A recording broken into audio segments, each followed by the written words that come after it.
दोस्तों द्विघात समीकरण क्लास 10th के चैप्टर नंबर 4 से एक सवाल लिखा हुआ है। साथियों ये सवाल प्रश्नावली 4.7 का क्वेश्चन नंबर 3 है। तो यहाँ पर सवाल क्या है, चलिए एक बार पढ़ते हैं। एक प्राकृत संख्या में जब 12 की वृद्धि की जाती है तो वह अपने व्युत्क्रम के 160 गुने के बराबर हो जाती है, तो वह संख्या ज्ञात कीजिए।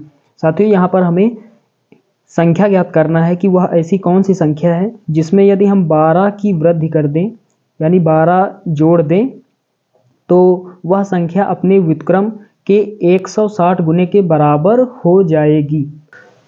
चलिए दोस्तों इस प्रश्न को हल करते हैं। सबसे पहले दोस्तों लिखेंगे सॉल्यूशन यानी हल। तो साथियों यहाँ पर सवाल पूछ रहा है कि वह संख्या ज्ञात कीजिए। तो यहाँ पर मान लेते हैं माना वह संख्या x है। माना वह संख्या x है। उसके बाद दोस्तों यहाँ लिखेंगे प्रश्नानुसार। तो यहाँ पर हमने लिख दिया प्रश्नानुसार यानी प्रश्न के अनुसार हमें चलना है। सवाल जैसा हमसे कह रहा है उसी के अनुसार हमें आगे हल करना है। तो साथियों यहाँ पर क्या लिखा हुआ था शुरुआत में, एक प्राकृत संख्या में जब 12 की वृद्धि की जाती है। तो यहाँ पर हमने मान लिया कि माना वह संख्या x है या फिर माना वह प्राकृत संख्या x है। तो यहाँ पर लिखा हुआ कि प्राकृत संख्या में जब 12 की वृद्धि की जाती है यानी इसमें 12 जोड़ा जाता है। तो यहाँ पर संख्या हमने क्या माना था x, इसमें जब हम कितना जोड़ते हैं 12, क्योंकि यहाँ पर 12 की वृद्धि की जाती है यानी 12 इसमें जोड़ा जाता है। आगे बढ़ते हैं। तो वह संख्या अपने व्युत्क्रम के, साथियों संख्या जैसे यहाँ पर हमने माना है x, तो इसका व्युत्क्रम क्या हो जाएगा यानी इसी का उल्टा 1/x। तो x का उल्टा क्या होगा 1/x। x का व्युत्क्रम क्या हुआ 1/x। तो यहाँ पर सवाल हमसे कह रहा है कि वह अपने व्युत्क्रम के यानी संख्या जो है वो अपने व्युत्क्रम के, तो संख्या हमने क्या माना था x और इसका व्युत्क्रम क्या होगा 1/x के 160 गुने यानी गुना करना है किससे 160 से। दोस्तों गुना का मतलब गुणा कितना 160 से के बराबर हो जाती है। के बराबर यहाँ पर निशान लगा देंगे बराबर का। तो साथियों हो सकता है कि आपको समझ में ना आया हो, चलिए एक बार सवाल यहाँ पर रिपीट करते हैं। यहाँ पर लिखा हुआ कि संख्या में जब 12 की वृद्धि की जाती है, तो संख्या यहाँ पर हमने x माना, x में हमने यहाँ पर 12 की वृद्धि कर दी यानी 12 को जोड़ दिया। तो वह अर्थात संख्या, तो संख्या अपने व्युत्क्रम, तो संख्या यहाँ पर x माना, x का व्युत्क्रम क्या होगा 1/x। व्युत्क्रम के 160 गुने, तो व्युत्क्रम यहाँ पर लिख दिया और 160 गुना का मतलब गुणा के बराबर है, तो यहाँ पर बराबर है। चलिए बराबर का निशान लगा दिया हमने। चलिए अब आगे हल करते हैं। यहाँ पर दोस्तों क्या होगा, यहाँ पर ये x इधर भाग में है, इधर गुणा में हो जाएगा, x इधर गुणा करेगा और यहाँ पर क्या बचेगा 160। चलिए अंदर गुणा करा देते हैं x का, तो x स्क्वायर हो जाएगा प्लस x का गुणा 12 से होगा तो 12x, और बराबर की उस तरफ ये 160 प्लस में है, इसको इस तरफ लाते हैं तो ये 160 जो है ये माइनस का हो जाएगा और वहाँ पर क्या बचेगा 0 बचेगा, उधर कुछ नहीं तो 0। अब दोस्तों हमें गुणनखंड करने हैं क्योंकि ये द्विघात समीकरण के रूप में है।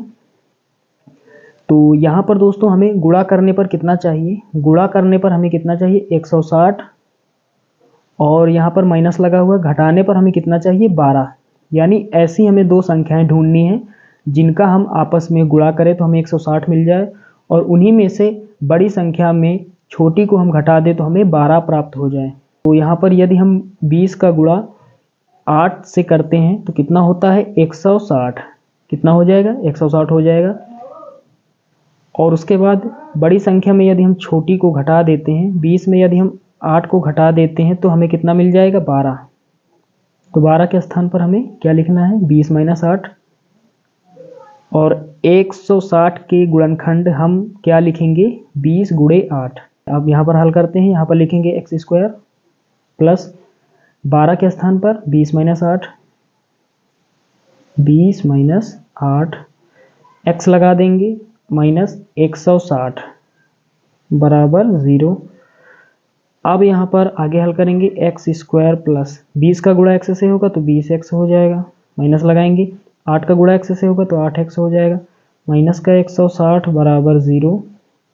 अब दोस्तों यहाँ पर कॉमन लेंगे, एक पार्ट ये एक पार्ट ये, तो यहाँ पर क्या अब दोस्तों आगे हल करेंगे, यहाँ पर कॉमन हमें लेना होता है तो एक पार्ट ये बनाएंगे एक पार्ट ये, तो यहाँ पर कॉमन क्या है x, यहाँ x कॉमन है, यहाँ से x बचेगा प्लस यहाँ पर क्या बचेगा 20। उसके बाद यहाँ पर माइनस यहाँ है, माइनस यहाँ सबसे पहले माइनस कॉमन लेंगे। उसके बाद 160 को हम गुणनखंड के रूप में क्या लिखेंगे 20 गुणे 8। 160 का मतलब क्या हुआ 20 गुणे 8, तो 8 यहाँ है 8 यहाँ पर भी छिपा हुआ है तो हम 8 कॉमन ले लेंगे। हमारे पास क्या बचेगा x बचेगा, माइनस था हमने कॉमन ले लिया तो प्लस बचेगा। दोस्तों 160 में हमने 8 जो है कॉमन ले लिया, हमारे पास क्या बचा 20, तो यहाँ क्या बचेगा 20 बराबर 0। फिर से देख पा रहे हैं x प्लस 20 ये फिर से कॉमन है क्योंकि यहाँ पर भी है यहाँ पर भी है, तो x प्लस 20 हम कॉमन ले लेंगे। अब हमारे पास क्या बचेगा, जो बचेगा इस ब्रैकेट में लिखेंगे x माइनस 8 बराबर 0। अब दोस्तों दोनों मान जो है 0 के बराबर हैं, यहाँ पर लिखेंगे x प्लस 20 बराबर 0 और यहाँ पर लिखेंगे x माइनस 8 बराबर 0। ये मान भी 0 के बराबर है, ये मान भी 0 के बराबर है, तो इसे हल करेंगे, x को रोकेंगे 20 को उधर भेजेंगे तो ये माइनस का हो जाएगा 20, ये माइनस का हो जाएगा 20। दोस्तों ये माइनस में है, ये अमान्य है, इनकरेक्ट है, इसे हल करेंगे, ये इधर माइनस में है 8, इसको उधर भेजेंगे तो उधर ये प्लस का 8 हो जाएगा। दोस्तों ये सही है, ये हमारा आंसर हो जाएगा। तो यहाँ पर हमने माना वह संख्या x है तो x का मान यहाँ पर हमने निकाल लिया है। तो यहाँ पर दोस्तों थोड़ा लिख देंगे, अतः वह संख्या 8 है। तो साथियों x का मान हमने 8 निकाला। अब चलिए यहाँ पर चेक करते हैं कि हमारा आंसर जो है ये करेक्ट है या नहीं। तो यहाँ पर दिया गया था कि संख्या में जब 12 की वृद्धि की जाती है, तो संख्या हमने यहाँ पर क्या ज्ञात की 8, तो 8 में यदि हम जोड़ देते हैं कितना 12, क्योंकि यहाँ पर 12 की वृद्धि की जा रही, उसके बाद बराबर लगाएंगे। उसके बाद यहाँ पर आगे क्या, तो वह अपने व्युत्क्रम, तो व्युत्क्रम यहाँ पर क्या होगा 1/x, तो x का मान हमने क्या निकाला 8 के गुणा लगाएंगे 160 गुणे के बराबर है। अब देखते हैं दोनों बराबर हैं या नहीं। तो 12 8 कितना होता है 20, यहाँ पर इसे काटेंगे 8 के 8 8 दूना 16, तो यहाँ पर भी क्या बचा 20, यहाँ पर बचा है कितना 20, अर्थात दोनों पक्ष यहाँ पर बराबर हैं। इसका मतलब हमारा जो आंसर है ये करेक्ट है।